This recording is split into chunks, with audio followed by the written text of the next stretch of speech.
The sky above Compact Prime burned with the light of 10,000 ships. Ambassador Una Park stood on the bridge of the Resolute, now serving as the flagship of the Combined Defense Fleet, and watched the largest armada in galactic history take formation. Human warships formed the core, their gray hulls bristling with railguns and missile batteries. Sorority vessels flanked them, newly retrofitted with kinetic weapons that their ancestors had wielded millennia ago.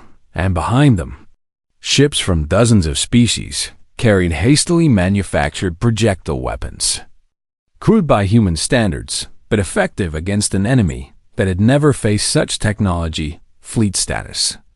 Una requested Colonel Jiang reviewed the tactical display. 347 combat vessels, approximately 80% armed with kinetic weapons. Velith energy weapon ships are taking support positions as planned, and the swarm, 8,400 vessels and counting. They are holding at the edge of the system, almost as if they are waiting for something. Counselor Tharix stood nearby, his four hands gripping a human-designed rifle that had been modified for his physiology. The Velith had insisted on being present for the battle, and Una had not had the heart to refuse him. "They're waiting for us to run," Tharix said. "That is what every other species has done when facing these numbers." "We are not running," Una replied. "No, you are not." The swarm began to move. Their fleet advanced like a dark wave, thousands of chitinous vessels flowing through space in patterns that seemed almost organic. At the center of their formation, a single ship dwarfed all others, its hull covered in pulsing growths that flickered with absorbed energy. "That must be the command vessel," Jiang observed. "Kill it, and we might break their coordination, or they might just keep fighting," Una said. "We cannot assume they will panic. Then we kill them all." The opening exchange was catastrophic. Swarm fighters swarmed forward in dense formations, absorbing railgun fire from the lead human vessels. They had adapted somehow, their outer ships serving as living shields for the main fleet. For every swarm vessel destroyed, a dozen more pressed through the gap. "They are learning," Kethan reported from his station, "using their dead as armor." "Then we hit them harder," Jiang replied. "All vessels, concentrate fire on single points. Overwhelm their shields with volume." The tactic worked marginally better. Focused barrages of kinetic rounds could punch through the ablative layer of dead swarm ships. But the cost was enormous.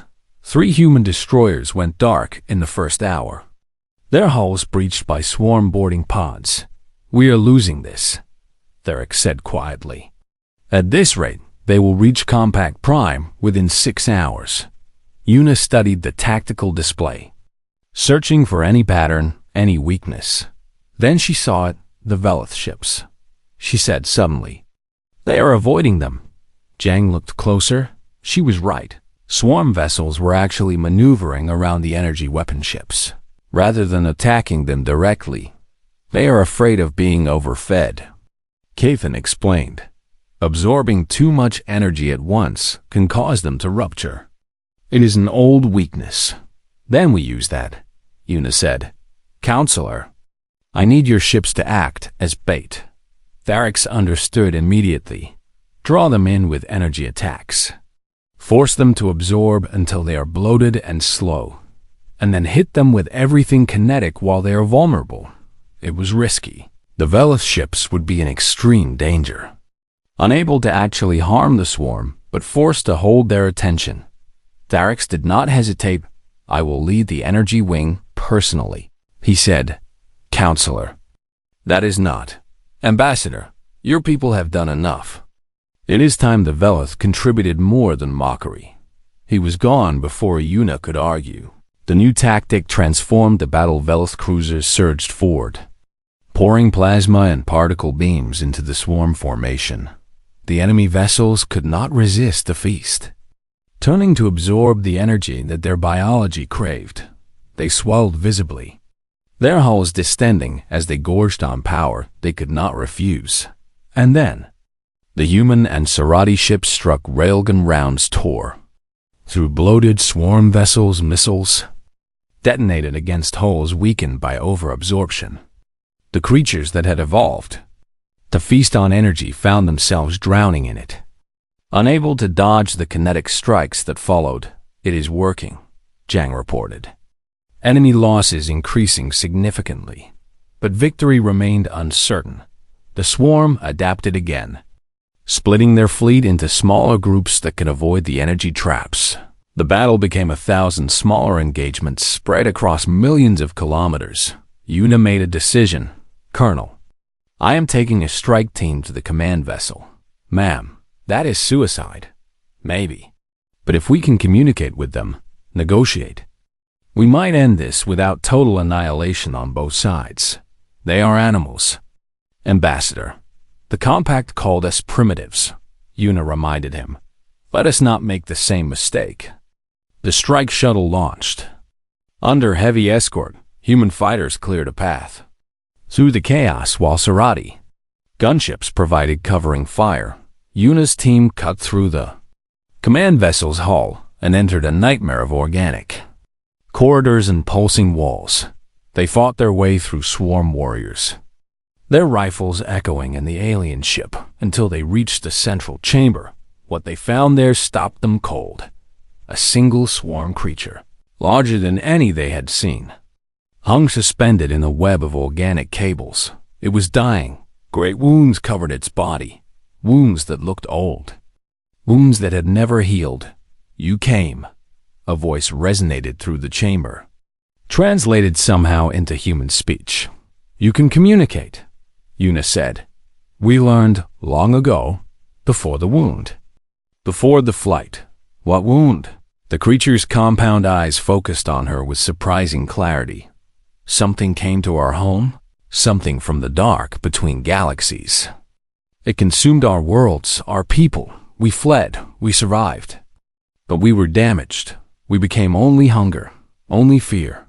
Yuna lowered her weapon. "You are refugees." "We were. Now we are dying. Our queen cannot heal. Our species cannot rebuild. We came here seeking territory, but found only more enemies. You attacked first. We did not know how to do anything else." "Not anymore." Private Aseo had her rifle trained on the creature, but her hands were trembling. "Ma'am, orders." Yuna stepped forward. Ignoring the danger, "We can help you," she said. "If you stop fighting, you would help us." After everything, humanity has done terrible things to each other. We have learned that survival sometimes requires forgiving the unforgivable. A long silence filled the chamber. Then the Swarm Queen made a sound that might have been a sigh. "Order your ships to cease fire," Yuna said. "We will do the same. And then we will talk about how to share this galaxy." The guns fell silent across the system. It took days to negotiate the ceasefire into something more permanent. The compact, shaken and transformed by the war, agreed to provide the swarm with territory and uninhabited region of space. In exchange, the swarm would share their knowledge of the threat that destroyed their home galaxy. A threat that might one day come for everyone. At the peace ceremony, Councillor Therix formally proposed humanity's admission to the compact. The vote was unanimous, but more than membership. The compact created a new position, commander of the Galactic Defense Coalition. They offered it to Earth. Yuna accepted on behalf of her species. But she made one thing clear: "We are not your protectors," she told the assembled councillors. "We are your partners. If we face another threat, we face it together." Therix approached her after the ceremony. "I owe you an apology," he said. "I mocked your weapons, your species, your right to stand among us. You did. I was wrong about all of it. Humanity is not primitive. You simply never forgot what the rest of us were too civilized to remember." "And what is that?" "That sometimes survival requires weapons that can actually kill." On Kurith Station, a memorial was erected for those lost in the first swarm attack. Alien names filled most of the wall, but human names appeared there too now, honored equally above the memorial. A display case held 3 items: a steel combat knife, a rifle, and a single brass bullet casing. The plaque beneath them reads simply, "The weapons that saved the galaxy." Yuna visited the memorial once, standing before those three primitive objects that had changed everything. She thought about how strange it was that humanity's greatest contribution to galactic civilization was the one thing they had been most ashamed of. Their history of violence had preserved the tools that saved everyone. Sometimes, she realized, civilization needed someone who remembered how to fight. Sometimes the galaxy needed humans. 3 weeks after the Battle of Kareth Station, Earth's orbital shipyards operated at maximum capacity. For the first time in their history, Ambassador Yuna Park watched from the observation deck of Sol Station as robotic arms installed railgun batteries on a newly constructed warship behind her. Colonel Jiang reviewed status reports from manufacturing facilities across the planet. Production is ahead of schedule. Jiang reported, "We have completed 67 new weapon systems and retrofitted 34 existing vessels. It will not be enough," Yuna said. The swarm fleet at the edge of the system numbered in the thousands, and our intelligence suggests that was only a scouting force, which is why we need allies. The door behind them opened, and Kethan entered with his delegation of Sarati engineers. The reptilian's golden eyes swept across the view of the shipyards with something like wonder. "My ancestors built weapons like these," Kethan said. "We called them Thundermakers because of the sound they produced when fired." "We call them guns," Jiang replied. "Though I like your name better." Kethan made a gesture that his translator rendered as appreciation. "I have reviewed your manufacturing specifications, with minor modifications for Sarati physiology. We can begin production immediately. How long until your people can field combat-ready units?" Yuna asked. 2 weeks for personal weapons, perhaps a month for shipboard systems. But there is a complication. What kind of complication? Kethan's scale shifted in what might have been discomfort. "When my people joined the Galactic Compact, we were required to abandon kinetic weapons as a condition of membership. Many Sarati complied willingly, believing energy weapons were superior. But some resented this forced disarmament, and now those who resented it want to be heard." Yuna guessed. "They want more than that. Ambassador, they want to lead." Yuna understood immediately. "Take us to them." 2 days later, Yuna and Jiang stood on the surface of Sarathia Prime. The Sarati homeworld. The gravity was lighter than Earth's, and the air carried a faint sulfur smell from the volcanic activity that heated the planet. But Yuna barely noticed these details. Her attention was fixed on the massive underground complex where ancient Sarati weapons had been preserved for millennia. "The compact inspectors never found this place," said the Sarati elder who guided them. "The scales weathered gray with age. We told them it was a religious site," which was not entirely untrue. Rows of kinetic weapons lined the walls, covered in ceremonial claws. Cannons designed for starships stood beside rifles sized for Sarati hands. Everything was preserved in perfect condition, as if waiting for exactly this moment. "Our warriors trained with these weapons in secret," the elder continued. "The young ones thought it was tradition, but we elders knew the truth."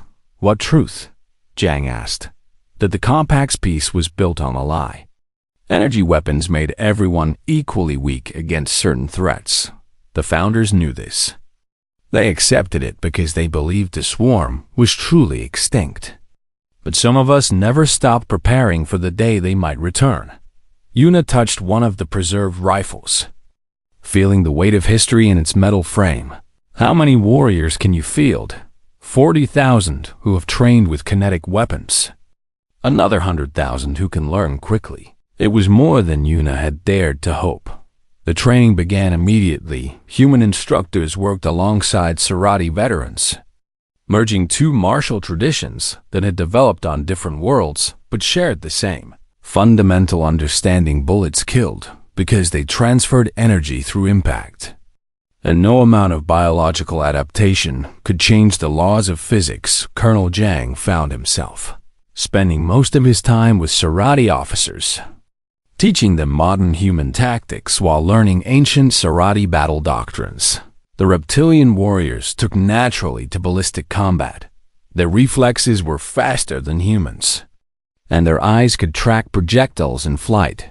Your people were born for this, Jiang told a Sarati captain named Vethek after a particularly impressive training exercise. Vethek made the gesture for acknowledgement. We were. For countless generations, and then we were told to forget. To become civilized.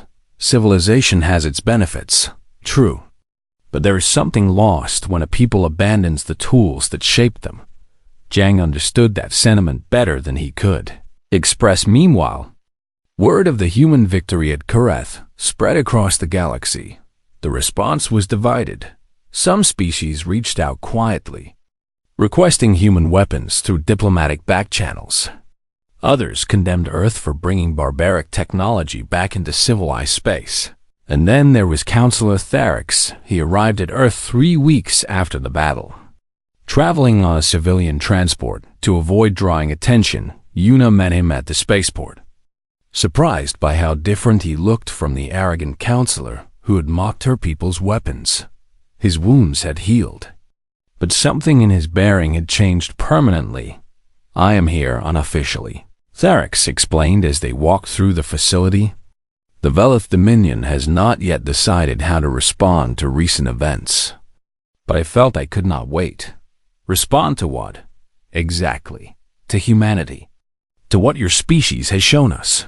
They reached the observation deck overlooking the shipyards. Therix stood in silence for a long moment, watching human workers assemble weapons that his people had abandoned ages ago. I have studied the Battle of Kareth extensively, he finally said. Your tactics, your weapons, the way your soldiers fought. Do you know what I found most remarkable? Yuna shook her head. When your colonel was trapped on our flagship with only a knife, he killed 3 swarm warriors in hand-to-hand combat with a blade. Against creatures that can survive the vacuum of space, Colonel Jiang is an exceptional officer. It is not just him, Therix said. I reviewed your history after the battle. Your entire species has been fighting since you first developed the capacity for it. You never stopped. You never forgot how. He turned to face her directly. When my people achieved space travel, we abandoned kinetic weapons within 3 generations. We thought ourselves evolved beyond such crude methods, but you kept them. Why? Yuna considered the question carefully. Because we never stopped fighting each other, she admitted. We never had enough peace to forget. And that constant conflict, that refusal to abandon effective tools, regardless of how primitive they seemed, that is what saved us at Kareth. Therix made a gesture Yuna did not recognize. One his translator did not even attempt to render. I would like to learn, he said. How to use your weapons, how to think like your soldiers. Will you teach me? The request surprised her. But Yuna found herself nodding. Colonel Jiang will be honored to instruct you. The training session drew a crowd. Word spread quickly that a Velith counselor was learning to shoot human weapons. And dozens of soldiers found excuses to be in the firing range. Jiang walked Therix through the basics with professional patience, showing him how to hold the rifle, how to aim, how to manage recoil. The Velith forearms made some techniques awkward, but they adapted together when Therix finally fired his first shot. The kick of the weapon seemed to surprise him. It is so physical, he said. There is a connection between the weapon and the user that energy weapons lack. That is why our soldiers clean their own weapons, Jiang explained. The connection matters. Therix fired again. And this time, his shot struck near the target center. I believe I understand, he said quietly. I believe I finally understand. The moment was interrupted by an alert siren. Yuna's communication device activated with an urgent message, Ambassador. Long-range sensors have detected a massive energy signature at the edge of the system. The swarm main fleet has arrived. Yuna looked at Jang. Then at Therex. The time for training was over. How many ships? She asked. The reply made her blood run cold. Thousands. MAM. We are counting over 8,000 vessels, and more arriving every minute. Turek straightened his posture. Something hardening in his alien features. Then we fight together. Or we fall alone. Yuna nodded. Begin broadcasting to every species in the compact. Tell them this is the moment. Stand with us. Or there will be nothing left to stand for. The final battle was coming, and humanity would lead the charge. The Resolute accelerated toward the crippled Veloth flagship, weaving through debris and enemy fighters on the bridge. Every officer held their breath as Colonel Jang gave the order. That would either prove humanity's worth or confirm every dismissive thing the aliens had said about them. Weapons free, Jang commanded. All railgun batteries engaged nearest swarm fighter. The ship shuddered as electromagnetic accelerators hurled tungsten slugs at 3 kilometers per second.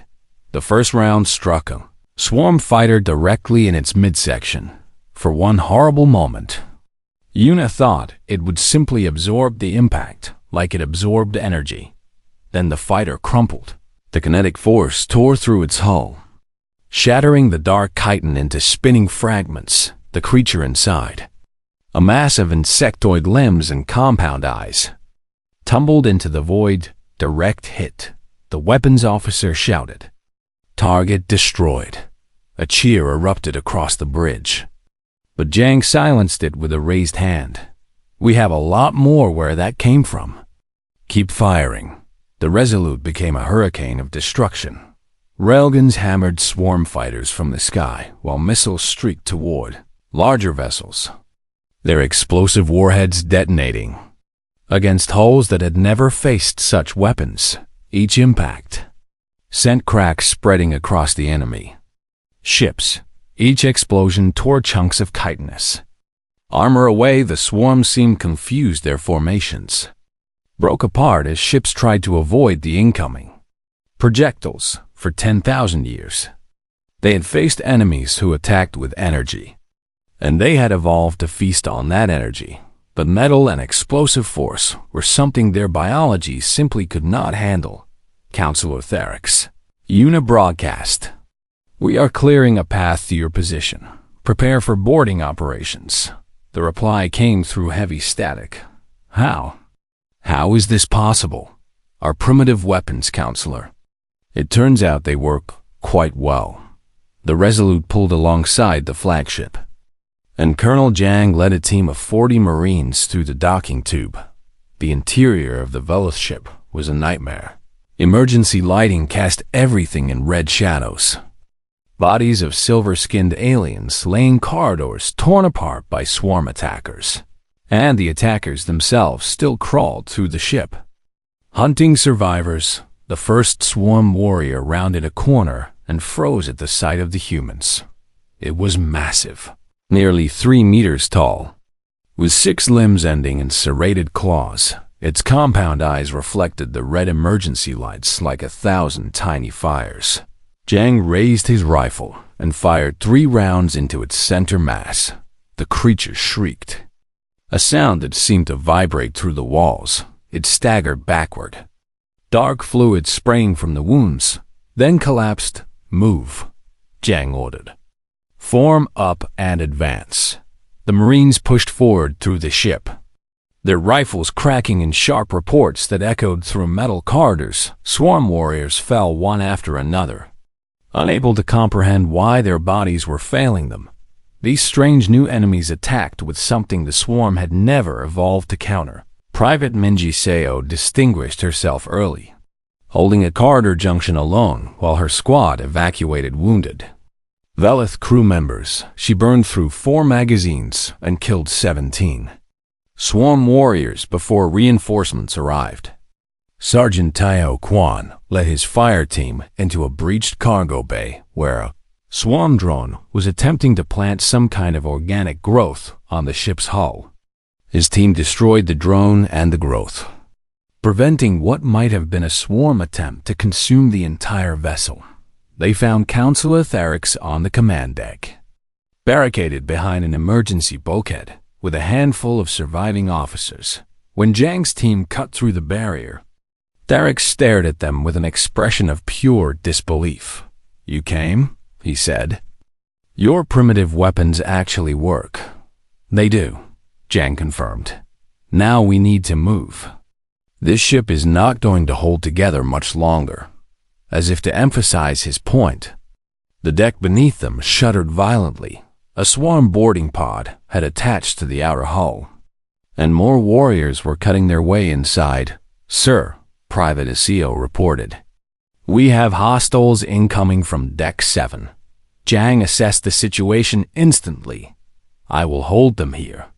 Get the counselor and his people to the Resolute." "Colonel." "With respect, that is an order, Private." Seo nodded once, then helped pull Tharix toward the evacuation route. Zhang positioned himself at the corridor junction with only his rifle and 2 spare magazines. The first swarm warriors came around the corner at a dead run. Their claws scraping against the metal floor, Zhang fired controlled bursts. Dropping 2 before they reached him, a third got close enough to slash at his arm, tearing through his uniform and drawing blood. He drew his combat knife and drove it into the creature's thorax. The blade punched through chitin that could deflect plasma, and the warrior fell. More were coming. Zhang could hear them in the corridors. Dozens of chittering voices and scraping claws. He checked his rifle. Only half a magazine remaining. "Colonel Zhang." Ambassador Park's voice came through his earpiece. "All survivors are aboard the Resolute. Please advise your status." Zhang fired another burst, dropping 1 more warrior. "I am slightly delayed, ma'am. We can see your position. A shuttle is en route. Tell them to hurry." He dropped the empty magazine and slammed in his last one. 5 warriors emerged from a side corridor, moving in a coordinated hunting pattern. Zhang shot 3 before his rifle clicked empty. The 4th reached him, and he met it with his knife. They went down together. Rolling across the deck in a tangle of limbs, Zhang drove the blade into its neck, twisted, and pushed the dying creature away. The 5th warrior loomed over him, claws raised for a killing blow. A burst of rifle fire tore through it from behind. Private Issei stood in the corridor, a fresh magazine in her weapon and determination on her face. "I do not remember ordering you back here," Zhang said as she helped him to his feet. "I must have misheard you." "Sir." The shuttle was waiting in a torn-open section of hull. They jumped aboard as swarm warriors poured into the corridor behind them, and the pilot accelerated away before the door was even closed from the viewport. Zhang watched the Velith flagship begin to break apart, but the Resolute had already pulled away. Its cargo holds full of survivors who owed their lives to weapons that aliens had called primitive. The larger battle was turning. As well, other compact ships had seen what the human weapons could do. Some had improvised kinetic projectiles from debris. Others had rammed swarm vessels directly. The swarm was retreating, but sensor readings showed a much larger fleet lurking at the edge of the system. This was not over, but humanity had proven something today. When Zhang returned to the Resolute's bridge, Counselor Tharix was waiting. The alien's silver skin was stained with blood, and one of his 4 arms hung limply at his side. But he stood straight as Zhang approached. "Colonel," Tharix said, "I find myself in your debt." "We did what anyone would do," Zhang replied. "No," Tharix said quietly. "You did what we could not, with weapons we dismissed as worthless." He paused, something shifting in his alien features. "I was wrong." Coming from a Velith counselor, those 3 words meant more than any medal or commendation. But the moment was interrupted by Kethan, the Saratai engineer. who approached with urgent news. "Ambassador, Colonel," he said, "my people still have the old weapon designs, the ones we abandoned when we joined the compact. If you can help us rebuild our manufacturing capability, the Serati will stand with Earth against the swarm." Yuna looked at Jang, then at Therix. The galaxy was changing around them, and humanity was at the center of that change. "Then we have work to do," Yuna said. "All of us." The human vessel Resolute dropped out of faster-than-light travel alongside a mixed fleet of 30 warships from various compact species. What awaited them made even the most experienced officers fall silent. Turret Station hung in space like a wounded animal, its outer rings torn open and venting atmosphere into the void. But the station itself was not what held everyone's attention surrounding it. Moving in patterns that seemed almost organic were hundreds of ships unlike anything in the compact's databases. They were dark and angular, their hulls covered in what looked like overlapping scales or chitin. As Yuna watched from the Resolute's bridge, one of the alien vessels passed close to a Vela scout ship. The scout fired its plasma cannons, and brilliant green energy lanced across space. The beam struck the enemy vessel directly, and for a moment the dark hull glowed with absorbed power. Then the glow faded, and the enemy ship continued forward completely undamaged. It almost seemed larger than before. What in the name of Earth was that? Colonel Jang breathed. "Counselor Tharix is broadcasting to all vessels." The communications officer reported. Tharix's voice filled the bridge, his usual arrogance replaced by something that sounded dangerously close to fear. "All ships. This is Counselor Tharix, commanding the response fleet. We are facing the Kreth swarm, a species believed extinct for over 10,000 years. Our weapons appear to have no effect. I am requesting tactical suggestions from all vessels." The channel erupted with confused chatter from dozens of ships. No one had answers. No one had ever fought an enemy that could simply absorb directed energy attacks. "The human vessel Resolute will take observer position at the rear of the formation," Tharix continued. "Do not engage. Your weapons would be even less effective than ours." Yuna felt anger rise in her chest, but she kept her voice calm. "Acknowledged, Counselor. Requesting permission to conduct civilian evacuation from the station while combat operations continue." There was a pause. "Granted," Tharix finally replied. "At least you may prove useful for something." The Resolute broke away from the main fleet and angled toward the damaged station. As they flew closer, Yuna could see escape pods launching from various sections, small vessels trying to flee the carnage. Several were intercepted by swarm fighters and simply swallowed whole. "Get rescue teams ready," Yuna ordered. "We grab everyone we can." The next hour was chaos. Human shuttles darted between debris and enemy vessels, snatching escape pods and picking up survivors from damaged sections of the station. Colonel Jang led a boarding team into the station itself, pulling survivors from collapsed corridors and sealed compartments. Meanwhile, the battle raged around them. The compact fleet tried everything: plasma cannons, particle beams, graviton projectors, weapons that could shatter moons. Nothing worked. Every attack only seemed to make the swarm stronger. Yuna watched a Velith cruiser pour continuous fire into a swarm capital ship for nearly 3 minutes. When it finally stopped, the swarm vessel had grown noticeably larger, and its return attack tore the cruiser in half. "We have survivors in Shuttle Bay 3, came the report, including several Serati from the mining operation. Yuna made her way down to meet the survivors. The shuttle bay was crowded with rescued aliens of various species, most of them injured or in shock. Medical teams moved among them, doing what they could with limited supplies. One Serati stood apart from the others. He was tall for his species, his green scales marked with gold patterns that indicated advanced age. Unlike the others, he seemed alert, watching the human crew with intense interest. "I am Kethan," he said as Yuna approached, chief engineer of the mining operation. You are the human ambassador from the inspection.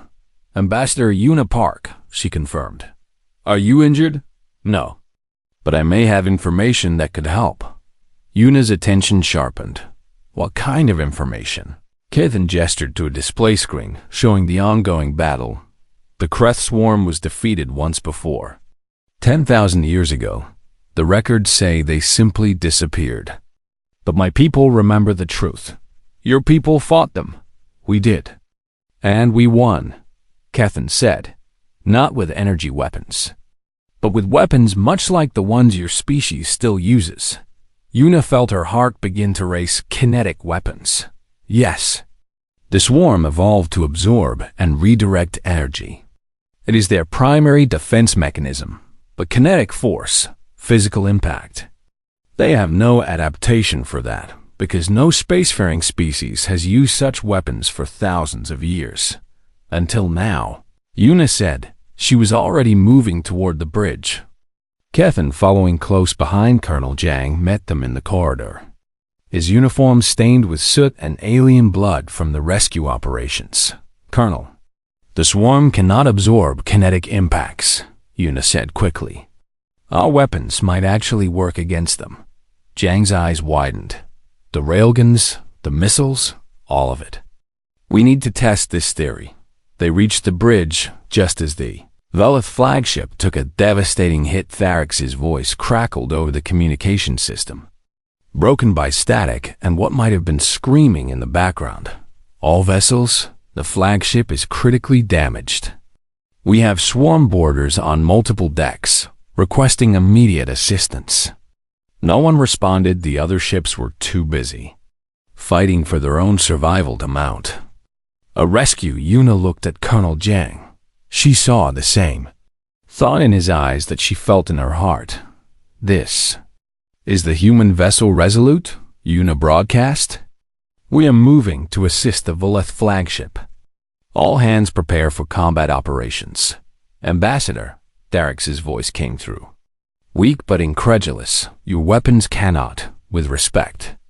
Counselor, Jang interrupted, we believe they can. He turned to the weapons officer. Bring all railguns online. Load missile tubes with high explosive warheads. And tell the armory to issue combat rifles to every Marine we have. The officer hesitated for only a second before snapping into action. Ma'am, Jang said to Yuna, I believe it is time to show them what primitive really means. Yuna nodded. Make it happen. Colonel, the Resolute turned toward the crippled flagship. Its primitive weapons powering up for the first time in an alien war. Whatever happened next would change everything.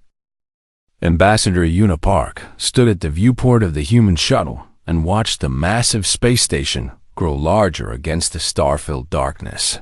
Nexus Prime was everything Earth's diplomats had described, and more. The station stretched across thousands of kilometers. Its gleaming spires and rotating rings home to representatives from over 200 spacefaring species. Today would mark humanity's first official weapons inspection, a mandatory requirement for any species seeking admission to the Galactic Compact. Ambassador, we are cleared for Docking Bay 17, announced the pilot through the intercom. Yuna turned to face her delegation. Colonel Do-Yun. Jang stood near the cargo containers that held samples of Earth's military technology, his expression calm but his eyes alert behind him. A team of 12 soldiers and technical specialists waited in crisp dress uniforms. Remember, Yuna said, we are here to demonstrate capability, not to impress anyone with spectacle. Understood, ma'am, Colonel Jang replied, though I suspect they will not be impressed regardless of what we show them. The shuttle glided through the atmospheric barrier and settled onto the landing platform. Through the windows, Yuna could see the welcoming party that awaited them. Tall, slender beings with silver skin and 4 arms stood at the front. These were the Velith, the most technologically advanced species in the compact, and the ones who had pushed hardest for this inspection. Their leader, Counselor Tharix, wore robes of deep purple that marked his rank. His elongated face showed no expression, but something in the way he held himself suggested amusement before the inspection had even begun. The delegation stepped off the shuttle and onto the polished floor of the docking bay. The air smelled faintly of ozone and something floral that Yuna could not identify. Ambassador Park. Counselor Theric said, his voice translated through the small device attached to his collar. Welcome to Nexus Prime. Though I confess I'm surprised that your species chose to proceed with this inspection. Why would we not proceed, Counselor? Yuna asked. We had assumed, after reviewing your technological submissions, that Earth might wish to delay until you had developed more suitable defensive systems. The insult was delivered with perfect politeness, but Yuna felt Colonel Jiang stiffen beside her. She placed a subtle hand on his arm. Earth is prepared to demonstrate our capabilities today, she said evenly. We trust the inspection panel will evaluate them fairly. Theric made a gesture that his translator rendered as polite agreement. Though his posture suggested, he found the entire situation entertaining. The inspection chamber was vast, tiered seating rows on all sides, filled with representatives from dozens of species. Some were humanoid, others resembled nothing Yuna had ever seen. At the center of the chamber, a raised platform awaited their presentation. The panel itself consisted of 5 counselors, with Theric presiding. Yuna noticed that one seat was occupied by a reptilian being with scales of deep green and gold. This was the Sarati representative, and unlike the others, this alien watched the proceedings with what seemed like genuine curiosity rather than condescension. You may begin, Theric announced. Colonel Jiang stepped forward and activated the holographic display. Images of Earth's military technology filled the air above the platform. The primary infantry weapon of Earth's unified defense force is the K-7 assault rifle, Jiang explained. It fires projectiles using chemical propellant at velocities exceeding 900 meters per second. A murmur ran through the chamber. Theric leaned forward. Chemical propellant, he repeated. You mean explosions contained within the weapon itself? Correct, Counselor. And these projectiles, they are simply pieces of metal, shaped metal, designed to transfer maximum kinetic energy upon impact. Theric turned to his fellow counselors with an expression that needed no translation. Continue, he said. Jiang proceeded through the presentation. Explosive warheads, fragmentation grenades, armored vehicles with conventional cannons, fighter craft armed with missiles. Each item drew more whispers from the gallery. When he reached the section on edged weapons still carried by special forces units, actual laughter echoed from somewhere in the upper tiers. Colonel Jiang, Theric interrupted. Are you telling this council that human soldiers carry knives into combat? Yes, Counselor. For what purpose? Cooking their meals between battles. More laughter followed. Yuna watched her colonel's jaw tighten, but his voice remained steady. For close quarters combat, Counselor. Situations where ranged weapons are impractical. Theric waved a dismissive hand. I believe we have seen enough, he announced. This council will deliberate, but I think all present can agree that Earth's defensive capabilities fall significantly below compact standards. With respect, Counselor, Yuna interjected, our weapons have proven effective in every conflict throughout human history. Against other humans, perhaps, Theric replied. But the galaxy contains threats far beyond your limited experience, and these primitive tools would offer no meaningful defense against any modern military force. He stood and addressed the gallery. I move that Earth be classified as a protected primitive zone rather than granted full membership, for their own safety as much as anything else. The words landed like a physical blow. Protected primitive zone meant no voting rights, no trade agreements, no access to advanced technology. It meant Earth would be seen as a curiosity rather than an equal. Yuna opened her mouth to respond, but the Sarati counselor spoke first. Perhaps we should not be so hasty, the reptilian said, his voice a low rumble. The humans have survived on a high-gravity world with extreme environmental variance. Their weapons may be unconventional, but they clearly work. Tharix made a dismissive gesture. Kethan, your species has always been too sentimental about newcomers. The Sarati counselor said nothing more, but his golden eyes met Yuna's across the chamber, and something passed between them that felt almost like recognition. The session adjourned without a formal vote. As the human delegation made their way back to the shuttle, Colonel Jiang walked close to Yuna's side. "Ma'am, I intercepted communications between several Velith vessels," he said quietly. "They are planning the vote against our admission tomorrow, and they have enough support to make it binding." Yuna nodded. Slowly, "Then we need to find another way." Before Jiang could respond, every communication device in the docking bay erupted with the same urgent tone. Emergency broadcasts filled the air, overlapping voices in a dozen languages, all saying variations of the same thing. "Distress signal from Karath Station," a synthetic voice announced. "All available vessels are requested to respond immediately. This is not a drill." Yuna turned to see Counselor Tharix hurrying toward a sleek Velith cruiser, his robes flowing behind him. For the first time, the alien's composure showed cracks of genuine concern. "What is Karath Station?" Yuna asked a passing aide. "A mining colony." The aide replied breathlessly. "On the frontier, something is attacking it. Something no one has seen in 10,000 years. The aide rushed away. Yuna looked at Colonel Jiang, and a silent understanding passed between them. Whatever was happening at Karath Station, humanity would respond. Perhaps it was foolish. Perhaps their primitive weapons would prove as useless as the Velith believed. But running was not in human nature, and neither was abandoning others in need. "Get everyone back to the ship," Yuna ordered. "We are going to Karath Station." Colonel Jiang smiled for the first time since they had arrived at Nexus Prime. "Yes, ma'am," he said. "Time to show them what primitives can do."